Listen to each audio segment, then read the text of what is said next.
Awesome. Well, welcome everyone. Welcome to our Thursday wellness event with Native Peoples Action. We're so excited today for our special guests. We have Holly Nordlum and Sarah Whalen-Lunn with us today.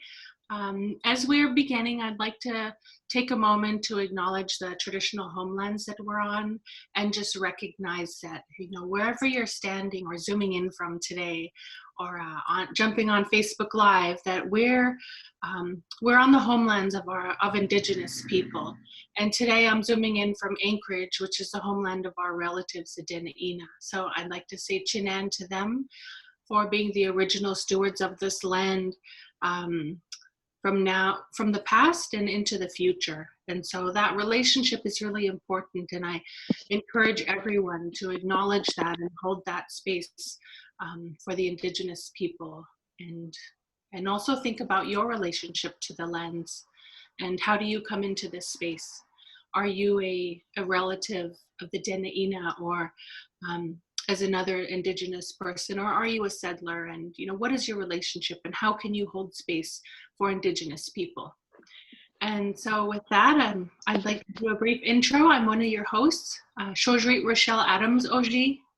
Gwichajet at Sendu Gwatanisi, Juk Anchorage Beach, Dene'ina Nangu Anditi, Native Peoples Action, and Jichugochitugos in Shidri Shashronch Adjukdren. So, hi everyone.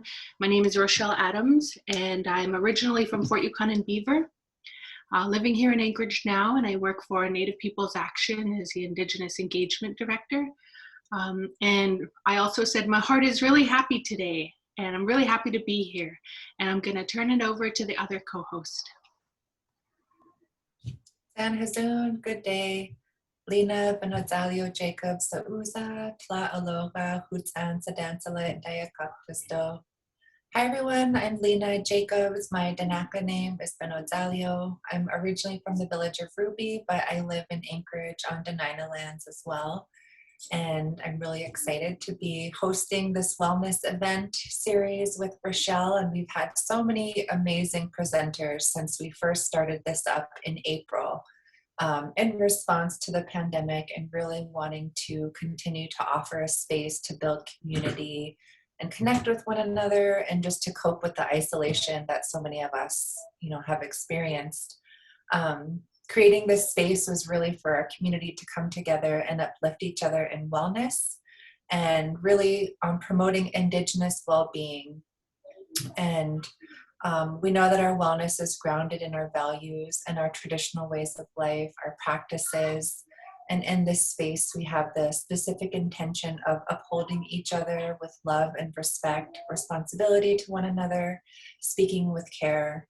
And we just invite everybody in our audience and our viewers to join in that agreement with us. And just as a little housekeeping thing, as always on Zoom, please keep your audio muted. If you're not the speaker, we will turn it over to Holly and Sarah. And then once they're done, if we've got time, we'll open it up for some questions or more community engagement. So we'll invite you then to unmute. And we would love to hear from folks in the chat box who you are, where you're calling in from, whose native lands you're on, and what brought you to our circle today, and just really welcome all of you. Yes, Basi Lena. So as she mentioned, we're going to turn it over to Sarah and Holly in a second, and they're going to present, and we're gonna have a conversation with them for about 40 minutes, and then afterwards we'll have some time for Q&A. So just wanted to let you know what this hour will look like. It goes by very quickly, and before we do that, I'd like to share a wellness word today. So as a language learner and educator and language in language, I'm always looking for ways to learn, and I've been trying to seek the knowledge of, about our traditional tattooing, and looking for the word in our language for tattooing. And so I haven't gotten that yet. I'm looking for it. I'm seeking that knowledge. But what I would like to share today is the word shija. And shija means my friend in Gwich'in. And shija nai means my friends. And I wanted to share that because I really love Holly and Sarah, and they're really good friends. And I'm just really happy to have them in our space with us. So shija nai, my friends, I'm happy to have you with us today. And so with that, I'll toss it back over to Lena. Yeah, I'll just echo that. In Danaka, we say gana. So my gana, my friends. Thanks for sharing with us today about your work as artists, as revitalizers of traditional practices. As parents, we're just really happy to hear from you today. And we'll just open it up to you to share about how you're uplifting wellness in our community through your healing work. And I'll invite you both to do a more in-depth introduction of yourselves as well. So thank you so much, Anabasi, for being here. I'll hand it over to you both now. Talk, everyone. I'm gonna let Sarah start. We didn't plan that. Hello, my name is Sarah Whalen-Lunn. I am an artist, mother, and traditional tattooer here in Anchorage on the Inuit lands with Holly Nordlum. I'm really interested today to talk about, especially the things that were brought up. What does wellness in tattooing mean? What does it mean as far as trying to represent and be healthy in our approach to art and parenting? I'm excited about all of that today. So go ahead, Holly. All right. Oh, I was gonna unmute myself. Unmute. Oh, were we muted for my? Okay. Ubanga at the Mititquq, kikik tarumirunga. Hello, my name is Holly. I'm from Kotzebue originally. I'm an Inuit artist and tattooer, but Sarah and I do many other things.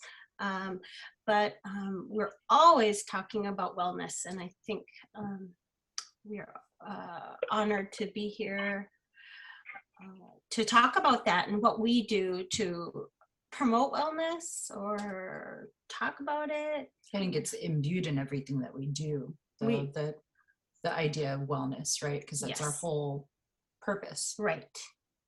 And we're working on it too. We're not perfect by any means. So we're working on wellness in our own lives as well.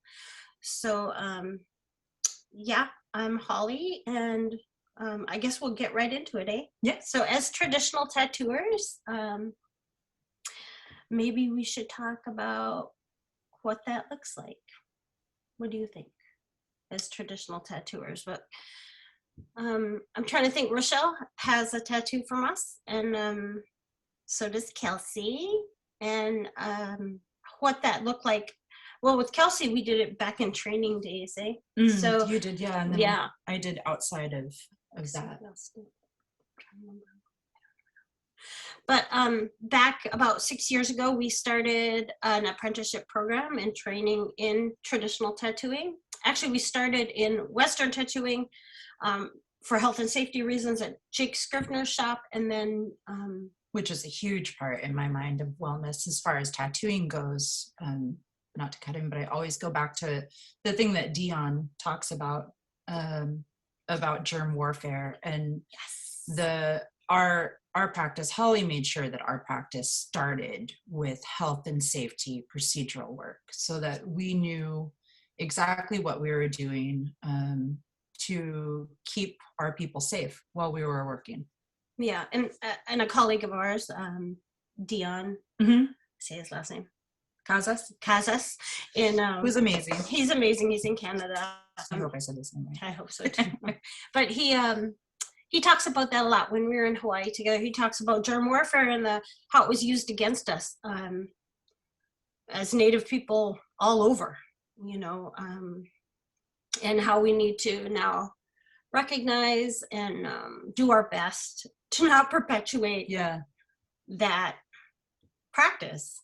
the importance of not perpetuating that right, just because we can. and call out to Jake Scrivener for putting up with me for so long, and he still does, and you know, working with me, you know, out of generosity. He didn't get anything for all the work he did with us, and the work he continues to do with And us. he still extends that. Right, he's an amazing human being. So he's still working here in Anchorage. And then, of course, we had Maya come in and do some training for us a few years ago. I guess it's 5 years ago now.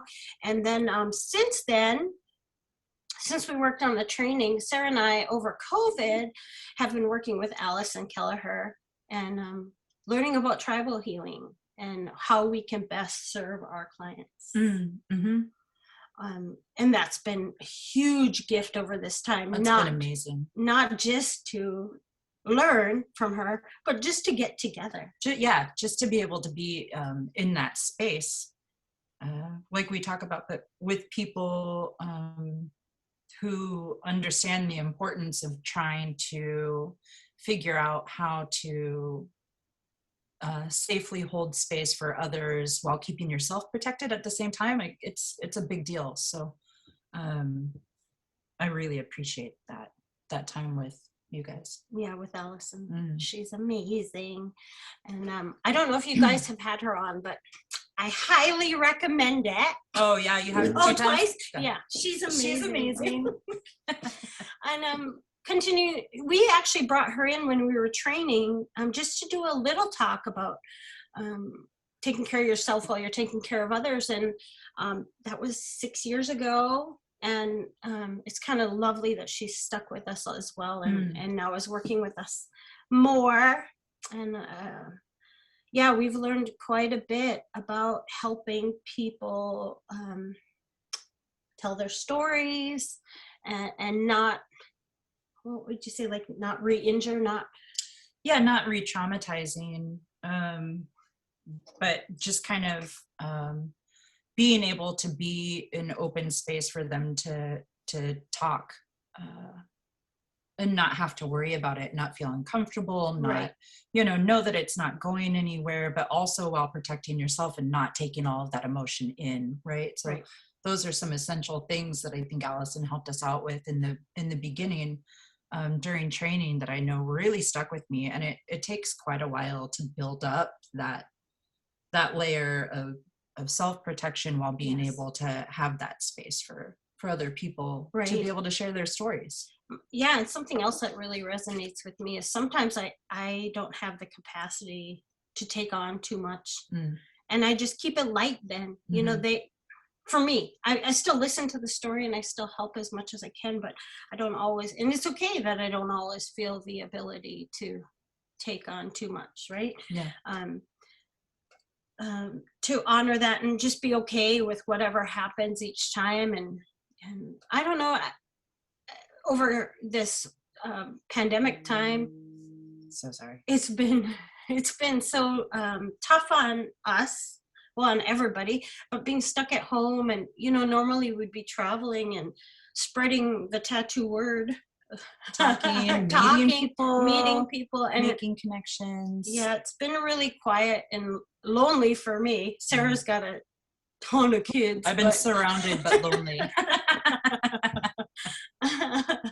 I'm kidding. But yeah, now,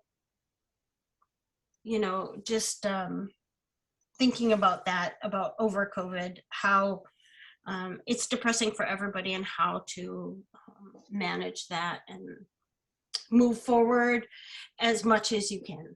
Yeah, and I think a lot for me too, trying to reconcile how to still feel like I'm doing meaningful work for the community without being able to tattoo. Like, I had a really big dip, I think, in my self-esteem and my depression, and just trying to figure out where I sit right now during these times while not being able to do the one thing that to me is so important for our community.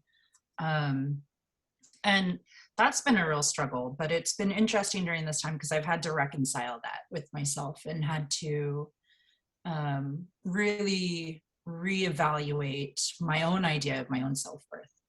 So the other interesting thing I think about wellness in as far as tattooing is what it did to change the way that I decided I wanted to show up for the community. Like how much doing this work had a complete and profound, huge change on who I am and the way that I live my life, which I think is pretty significant. Well, it's just like coming back to working on ourselves, eh? Right. Yeah. Working on ourselves while we're working on others. We both come from trauma, and we all do. Native women, Native men, and are working on the issues and the things that hold us back.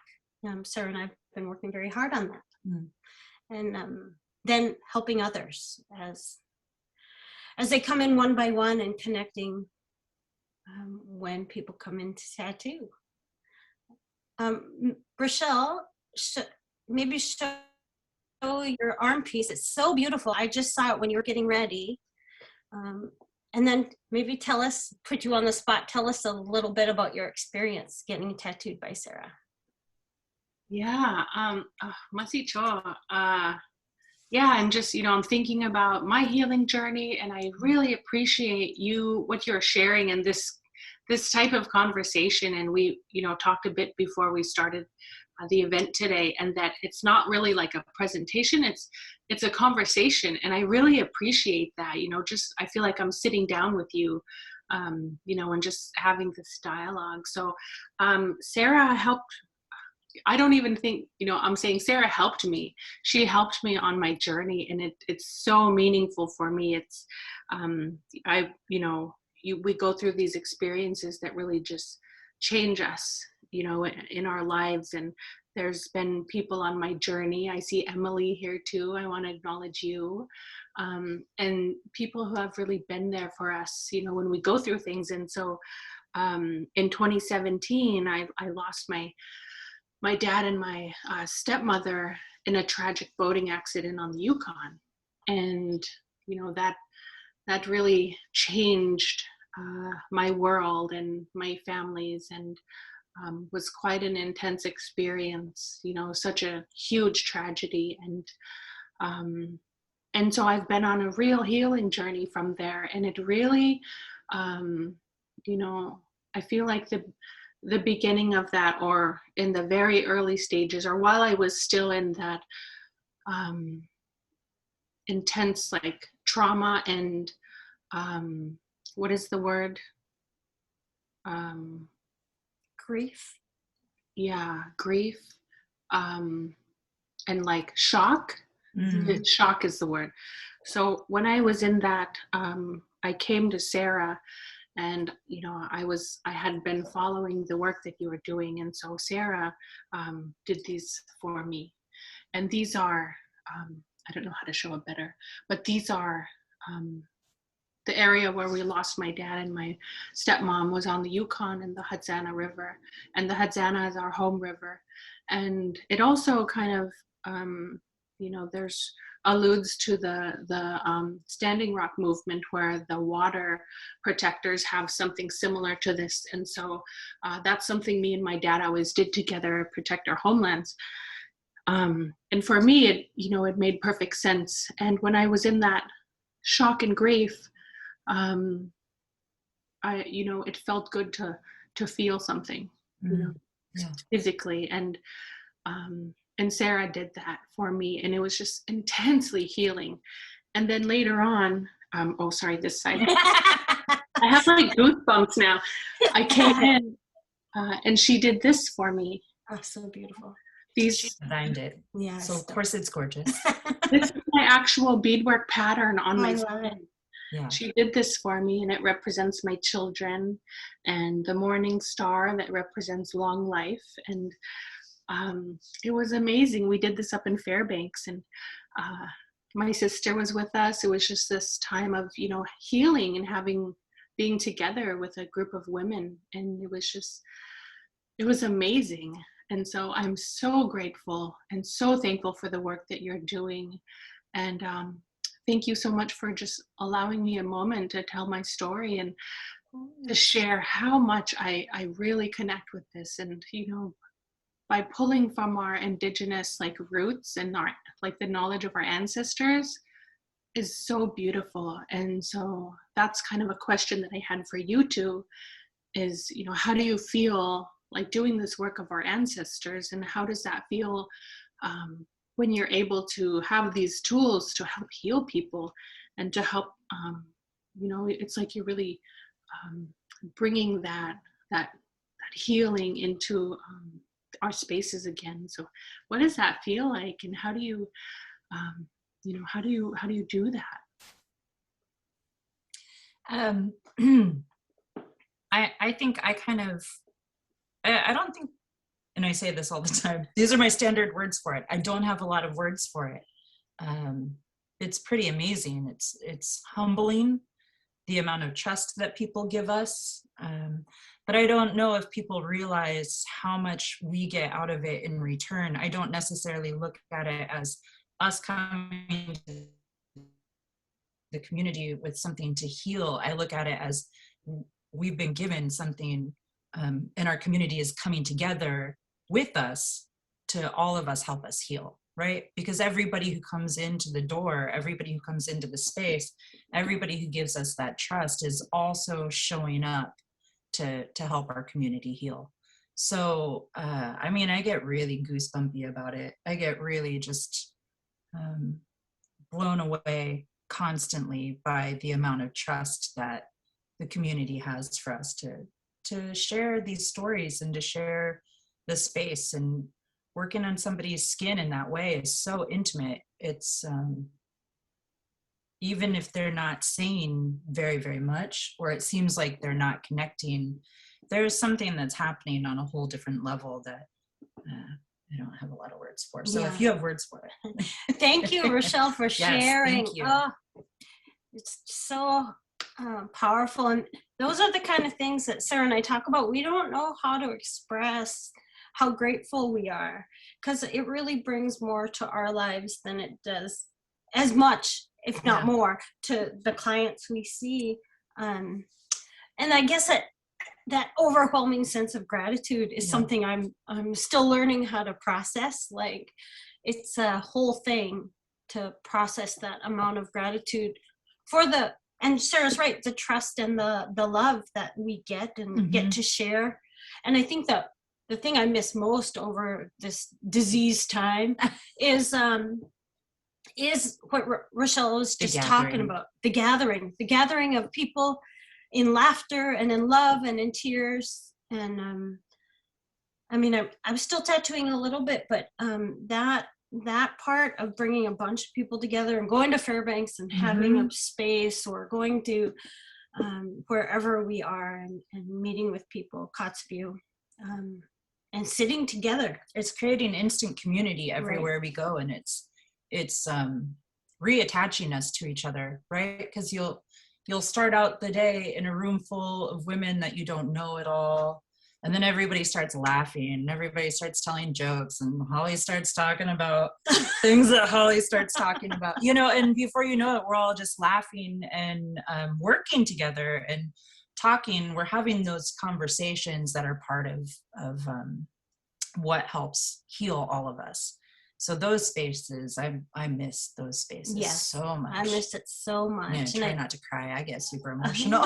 So sweet. I get so emotional, but it's painful not having that right now. So thank you also for this space. Yes, this is nice. It's not the same as being in the same room with all of you, but it still feels like community. And that's, I mean, when we talked early days about what we wanted to do, that's what we wanted to do, is create community for each other, create community for the people we see, and even the family members who come in, and, you know, places to connect.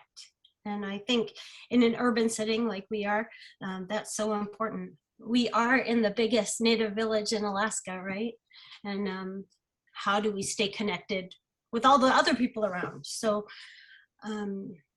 Yeah, that's something we talk about still. And we see it all the time now. It's not the same as when Holly first got her tattoo and there was only Yari here and Melissa. Charlene and Melissa. Yeah. Now, you know, you're walking through the store and you see somebody else, and it's one of my favorite things is you don't even necessarily have to talk, but you're like, hey, I see you, you know, hey sister, I see you.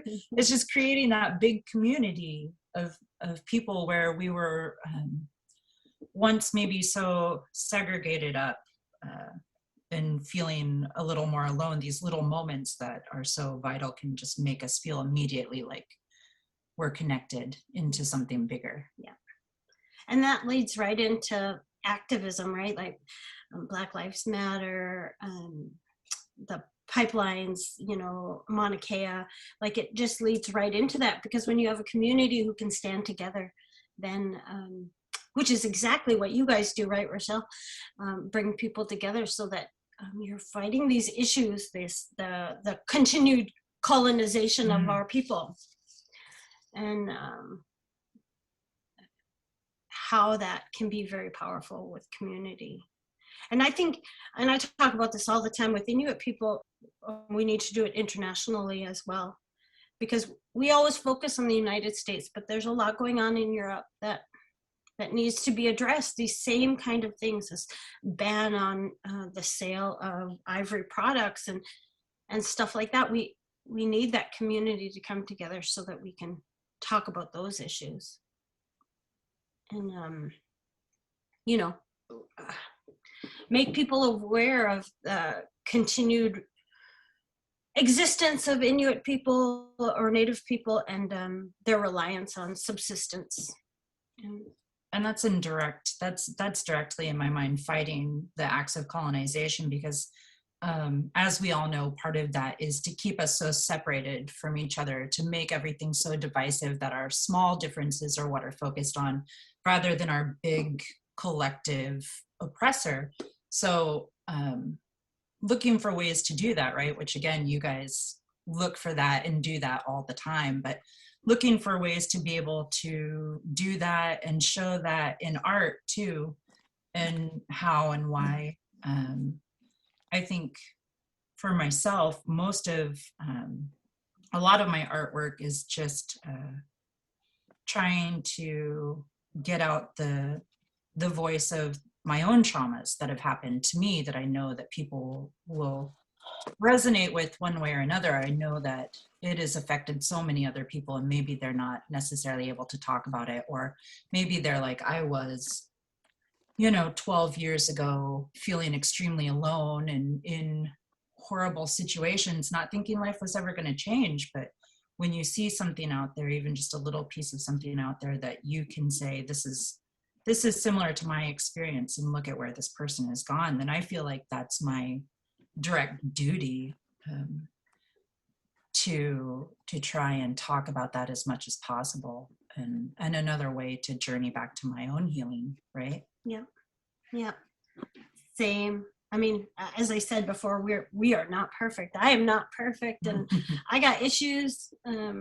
something serious, and I'm always working on it, right? And then people come in and we tattoo them, and I think that process, like bringing someone into your home, because that's where we work, and then working on them, opening up their skin, which could be a metaphor for emotions and trauma and all kinds of things. And then they walk out with something beautiful. It's that little process is so great. And I have a hard time explaining it to outsiders, because I just don't think people think of tattooing as transformative you're right, as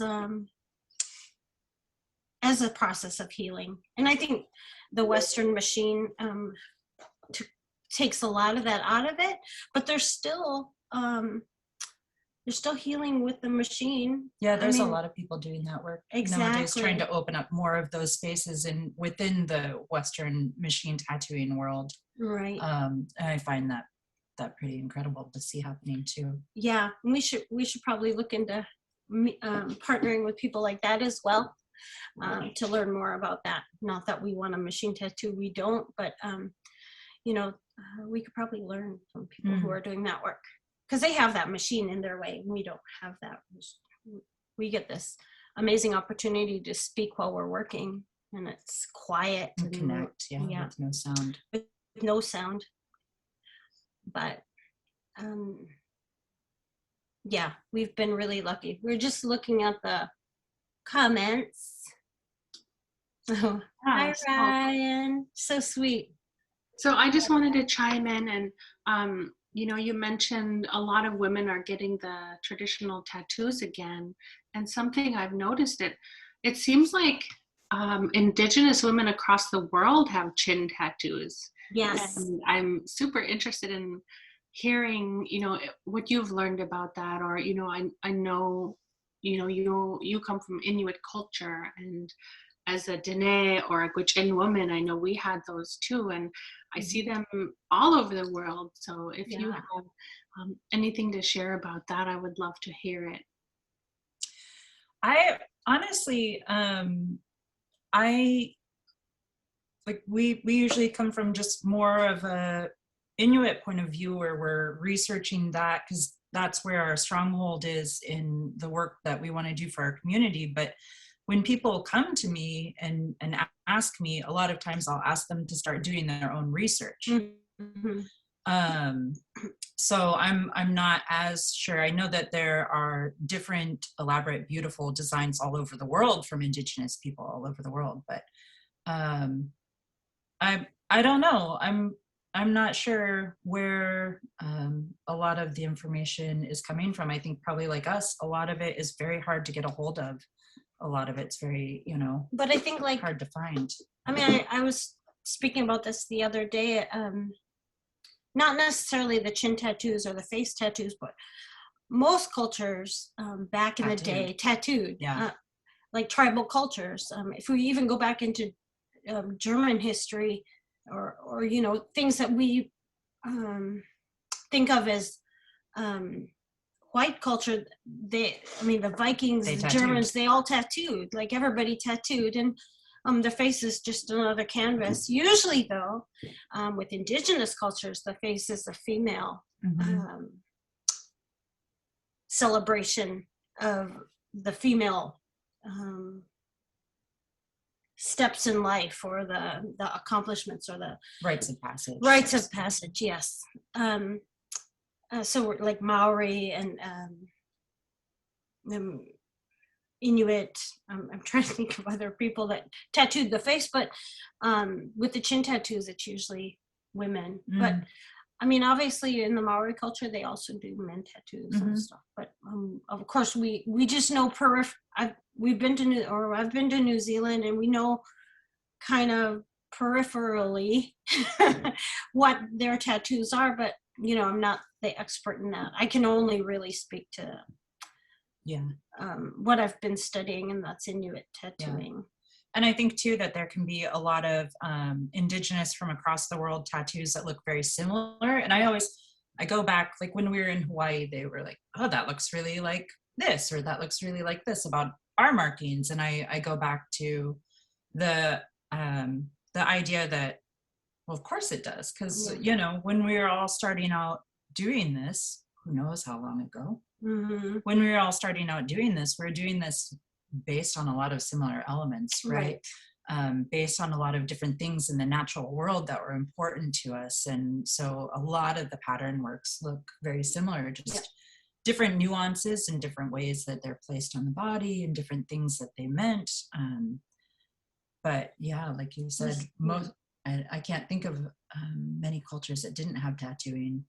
Yeah. So with that in mind, like everybody has history.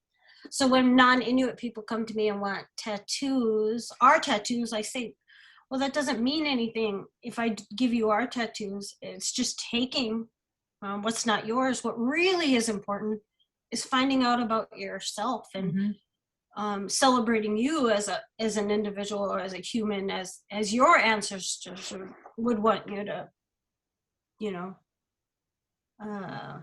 celebrate. I mean, find out about yourself. So that has become my standard answer for non-Inuit tattoos. However, we have decided over the years there are a few tattoos we that are pretty universal. Yeah. Or And like gifting gifting. from us to, Yeah. right? But we try to keep in touch with all the other tattooers and make sure we're on the same page.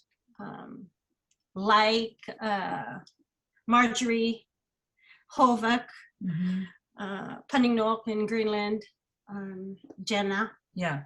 So we try to keep in touch with everybody to make sure we're at least on the same page as far as our thinking. Talking about the big important issues of Inuit tattooing as far as the whole of Inuit tattooing, not just what Holly and I are doing. Exactly. Right. Well, what are we doing for the collective? What do we all think is important as far as what we keep and what we feel comfortable sharing? Yeah. Yeah. And we talk about it all the time. Although over COVID, it hasn't been as often. And now when I get off of this call, I'm going to talk to Sarah about a few things I've just came to my mind. As I was sitting here, I was like, oh yeah, I should talk to everybody about this and figure out what everybody thinks before I, start speaking openly about it. Or I think there's an opportunity too, when just to go back to non-indigenous people asking to be tattooed with our marks. I think there's an important opportunity there as well in our reply to them. I get a lot of people, at least especially in the beginning, I got a lot of people that would get very sort of frustrated or upset and be like, well, I just don't have a culture. Yeah. Do you get that a lot? I just don't have a culture. And that's just, it's not true. It's not true. Just because it's not something you deem as exotic, right? Or not something that you, it doesn't mean that there's nothing back there to connect to. So I do try and always steer people back. I'm like, of course you do. They're like, well, I'm just from Cleveland.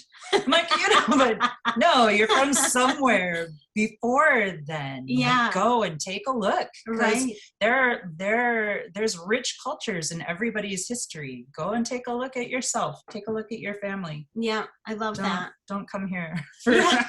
Don't. Yeah.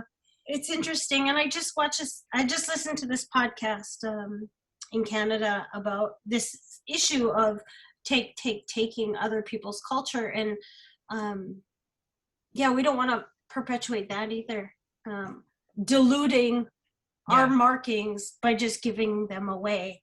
However, like if somebody comes to me that's Dene and wants the traditional Dene patterns, including the face, then of course, but they have to bring that, because I study Inuit culture, so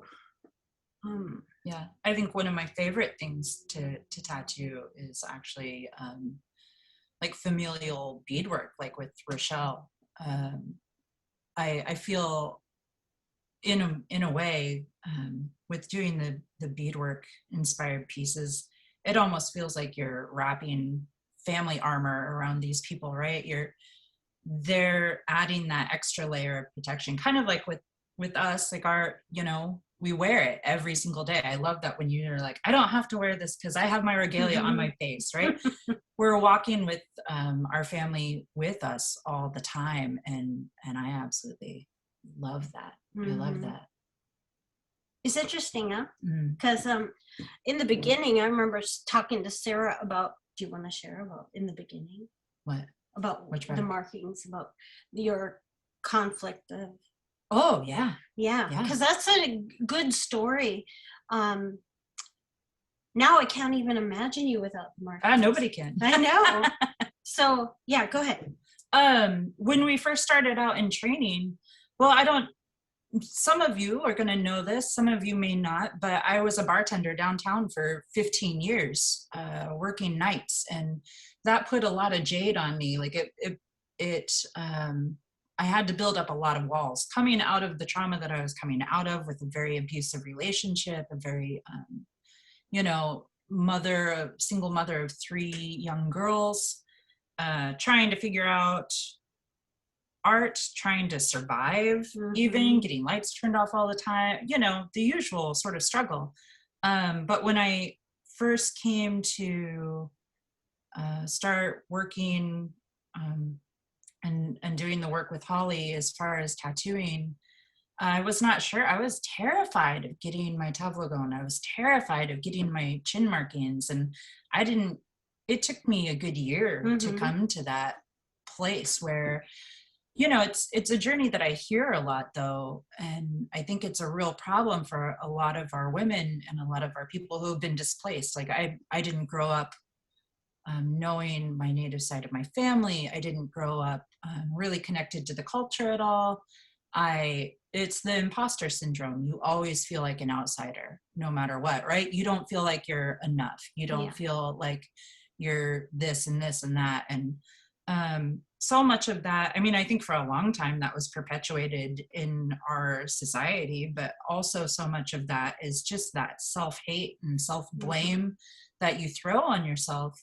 But I was also like worried about my job. I was worried about what my father was going to think, because he's older Republican white man, who's wonderful, but it took him a long time too. And it was all part of I think I spent so much time considering everybody else and not enough time considering myself, right? So that's been part of my journey too, learning how to do that.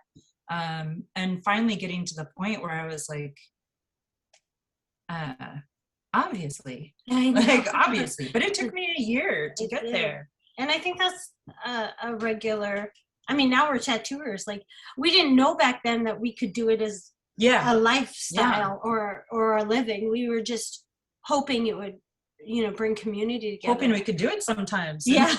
Help some people out. We sure didn't think it was going to take over our lives. No, But we had no idea. Yeah, so it's kind of an interesting time, but I think, can you imagine getting an apprentice now who wouldn't, that we're so much further along now that, not that we're choosing apprentices, we're not. Well, and you guys were great because you didn't, like, there was definitely you mean you don't want to get it?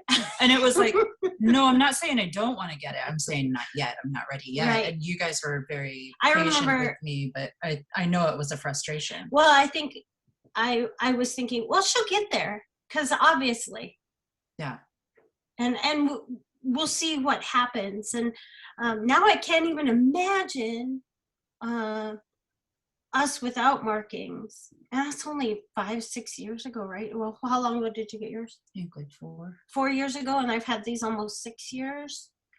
So like, I can't even imagine not having them. Yeah, no.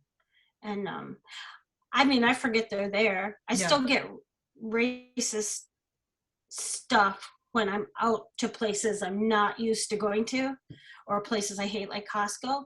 But or I'm like, what are you looking at? Lately, right after the election, I remember going to the dog park, and I got so much hate from older non-native women. And I was like, what is going on? Am I wearing a scowl or something? But no, it's just that in reaction to the election results. And I still get that sometimes, but now that I've dealt with it for 6 years, I feel like I have a whole new take on how to respond to that. Where I used to get real angry, I just roll my eyes now and whatever, dude. Yeah. Whatever.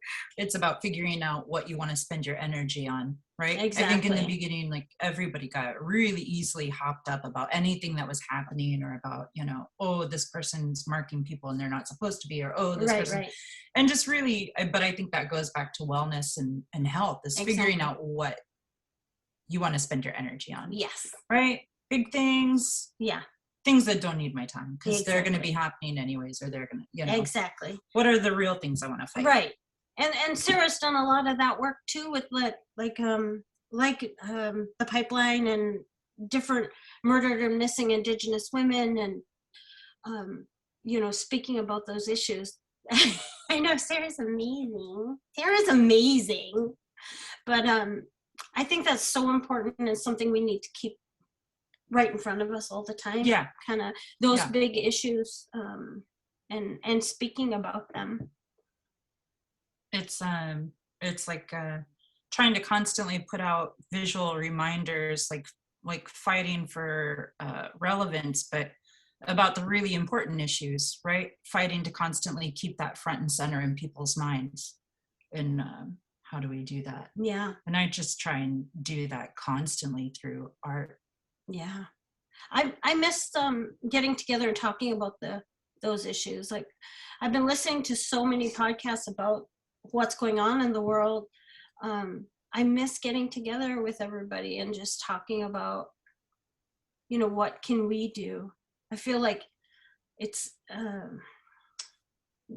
the quarantine and everything has separated us into these, you know, into our lives, and I miss getting together and talking about the issues and coming up with plans and yeah, this time has been hard on me. I've been really depressed, and I was telling Rochelle and them, look, that's the indentation of my body right there On the couch. on the couch. But, you know, trying to be positive, and look, we're kind of seeing things changing, right, as far as the pandemic goes, and I'm hoping there's a little hope. There's hope, and I'm grabbing onto that hope and writing it like there's no tomorrow. Like, I'm trying to just be positive and move forward, but I know I'm not alone in this struggle of couch indentation. Mm-hmm. Maybe we should open it up. Open it up for everybody to talk. Yeah, if you have questions, please hop on, unmute, let us know. Conversate with Sarah and Holly. Otherwise, we'll never stop talking. I was just listening to I wasn't going to bring this up, but I was listening to a Native podcast in Canada about how Black Lives Matter is the same fight that we're fighting, like as indigenous people, and that separating them is also a tool of colonization and a tool by them to keep us separated. And coming together, really building momentum. Exactly. We don't want to keep the issues separate. Exactly. Yeah, the divisiveness. Yeah, the divisiveness of keeping those issues separate. And they're the same issue. We have the same colonizer. We're fighting the same oppressor. Same freaking fight. So yeah, that's something that is hot on my mind. Another thing that's hot on our minds is helping Native men. And how do we do that? How do we get Native men to share their stories, to share their traumas, to be okay with saying they have trauma? Well, just to be comfortable enough to come to a space where they could sit silently, even if they don't want to share. Exactly. Right? Like, yes. Just that level. Well, I think too, like, men really think they're alone. I mean, we're so lucky as women, we share everything, right? I text Sarah and everybody what's going on in my life. So, like, how do we get men to connect that way, to open up and share as part of the community and making that okay? That's something we've been working on and talking about for a few years, what we can do to help facilitate, to try, you know, and I think part of that is constantly putting the conversation out there. So when it hits the ears of the people that can help make that change, you know, but just keep the conversation going. Well, too, it makes me think of being a parent, right? I have 2 boys. Rochelle, you have boys. Lena has boys. Like, we have an obligation to teach them then too of health and sharing and coping. And I think that's so important as Native mothers, facilitating healing in our own children. And not just with boys, obviously, with girls as well. So, like, that's something we've talked about for years, is and something Sarah and I, when we were in Hawaii last year and speaking with Julia Gray, that woman, love her so much. Oh my God. She said something so powerful, and that really changed the way we thought about the next generation of traditional tattooers. She said that she isn't gonna train anybody new, that she feels the most trust in the people closest to her, in the journey, Mhm. and those were her children, and that just Who would I trust with right that? Yeah. with the and those were her children, because for them it'll be innate. They won't Yeah. have the struggle of trying to figure out if their grandpa is okay with the markings, or if their job is okay with the markings. They will already know that it's okay. And that blew my mind. I was like, oh, of course. Of But course. she's brilliant. She's brilliant. Julia Gray tattoo. She's amazing. And so I've been working over this COVID time with my oldest son in learning tattooing, and I know that's not a traditional method. However, That's okay. it's okay, because if we really want to do the healing in Native men, Yeah.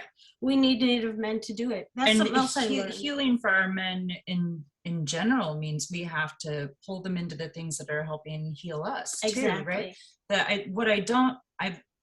The idea about tradition, the part about it that I don't like is that it's been used to keep this box around what you can and can't do. And I understand that for some things, like some art forms, but I feel like some of our traditions should always be evolving, and always be adapting, and the idea of the new traditional things too. And that, Yeah. Trev, of And course. yeah. Of That's course. Well, I came back from Hawaii and I was like, of course, Trevor. Like, why haven't I been doing that since he was little? But Yeah. I have been, right? He's been there on the journey. Which is why he understands it now. Exactly.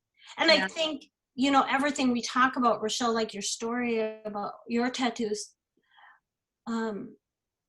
why can't we share that with our Native men? They're in desperate need, and we need to do that. And men need men to heal. Yeah, that's definitely true. I wanted to jump in. We're seeing a lot of questions coming in on Facebook Live, on the chat here, but just an amazing conversation. And so I just wanted to open it up, and I see some coming in from Emily. Emily, did you want to jump in and ask some questions? Unmute. Hi, Sarah. Hi, Holly. I just want to say, Brianna, for the really I love this conversation. And I feel like you just briefly touched on it regarding kind of the notion of like traditional versus modern. And I see that a lot. Like, I feel like it's kind of packaged in a way where it's mutually exclusive. And again, I think you really hit the nail on the head there, where our tradition should adapt. And so I was just hoping that you could expand on that. And then the other thing I was going to say is that here at the Heritage Center, we've been talking a lot about lifting up our Native men, and that was one of our main reasons why we wanted to build our partnership with the Alaska Art Alliance. And I would invite you both and anyone on the call to come down and tour Alaska Art Alliance with us.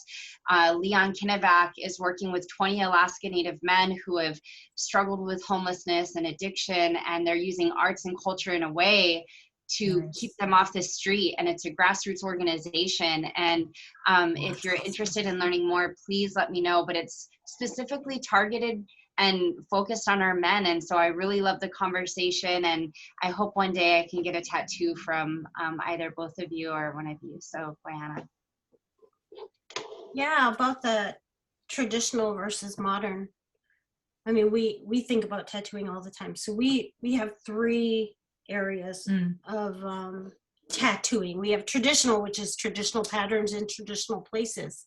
And then we have identity tattoos, which are, that we do, that are more about place and identity of the person that we're doing them on. And then the third is about just plain healing. We put dot, square, pain. Yeah. Right? Yeah. Like, those are the 3 ways we break protection. down. Or protection, yes. So that's the way we break it down for our tattooing practice, that there is contemporary work. We do contemporary work. We don't call them traditional, though. We call them identity tattoos. And I think it's important making that when you're working with tattooing work, I feel like it's important. I guess what I was referring to when I was talking about the box of tradition is traditionally Holly's son wouldn't have been taught. Right. And that's where you got to kind of throw those things, I feel like, out the window. Well, you can because we're still working, educate. Yeah, you can talk about it and you can educate, but when we're working on a more inclusive notion anyways, and understanding that our cultures were never a non-inclusive sort of thing.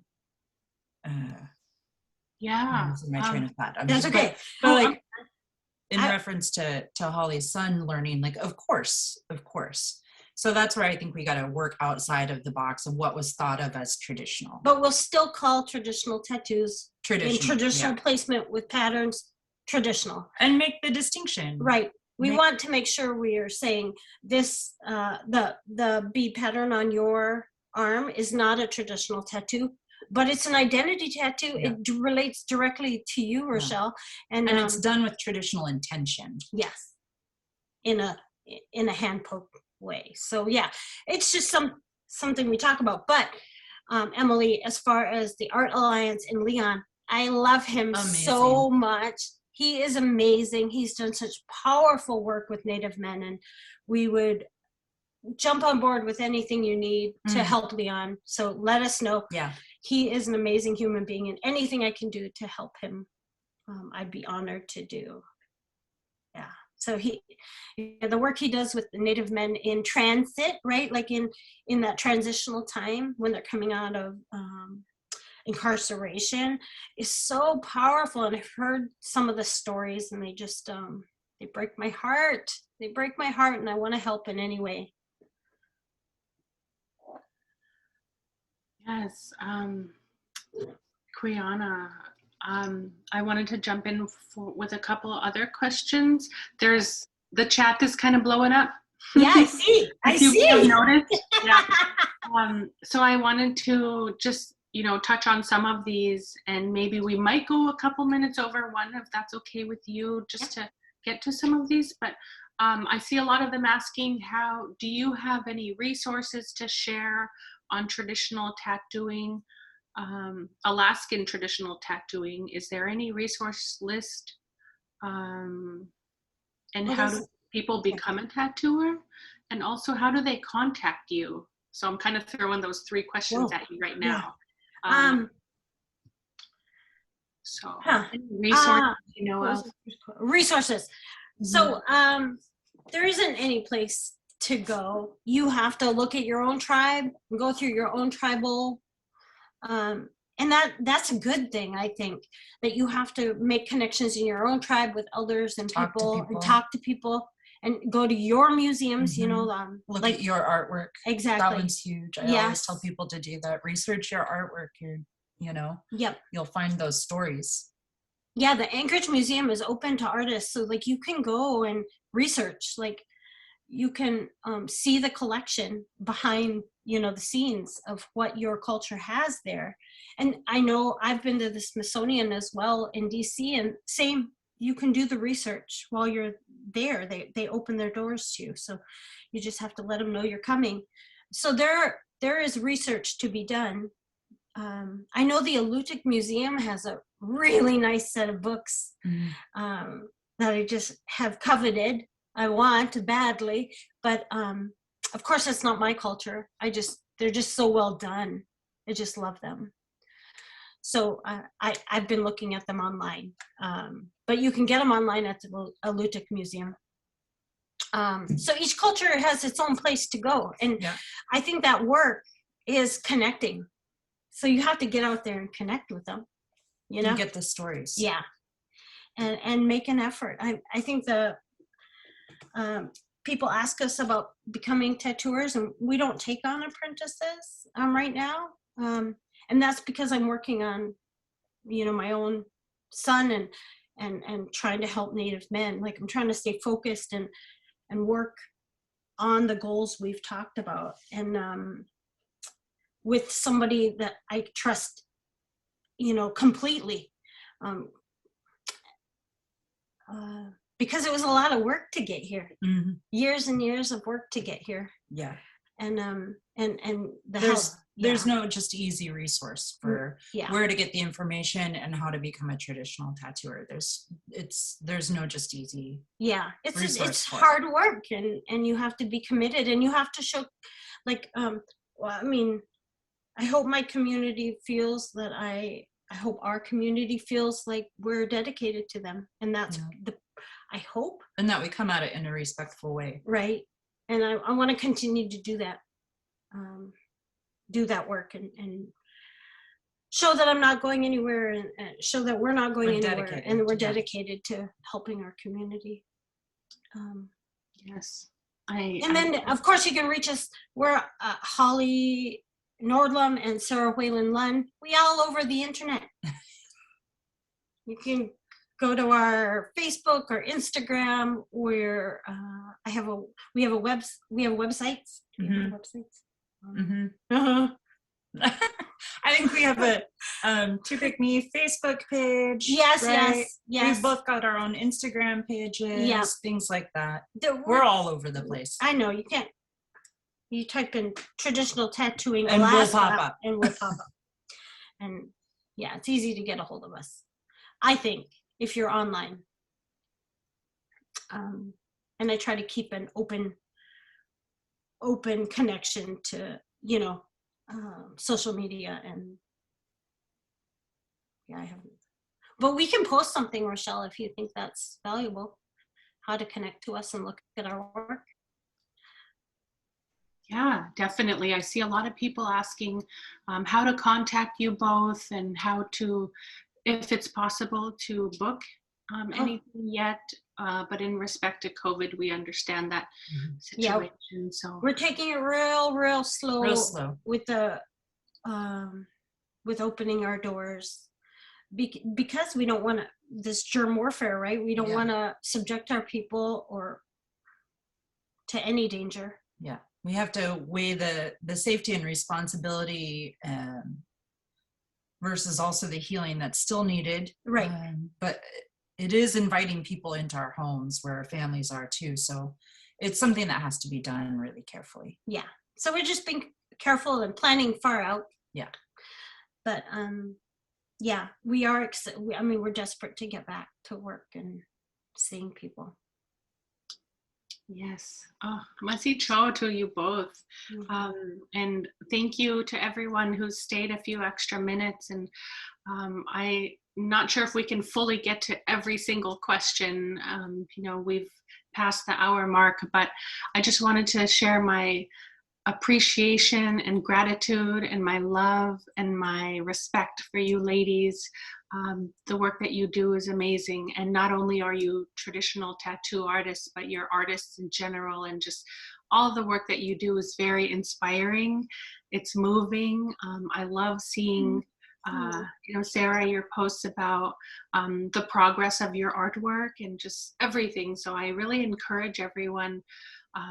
They've welcomed you to join them on Facebook or social media. I encourage people to follow them. They're just amazing people, and so I'm so glad to have you here. And just, you're freaking amazing. I sure love you, man. Yeah, we love you. So thank you, everyone, Mititquq, for joining us today. I just wanted to remind everyone that although we're in this pandemic and we're social distancing, we're being safe, we do have that sense of community, and we are able to come together and sit down and visit with one another through Zoom, and stay connected and continue this good work together. And so I wanted to share that next Thursday, March 4th, we're going to be bringing in more of our amazing friends, and we're going to talk about dipping for wellness.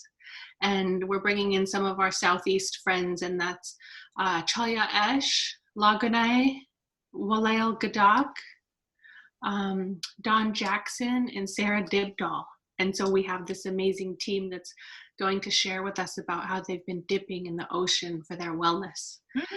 So not to be confused with dipping. Yeah. Thanks again, ladies. Thank you. Love you. Thank you. Liana, Yeah. hopefully we'll see you soon. Okay, I hope Hopefully. so. Thank you. Bye.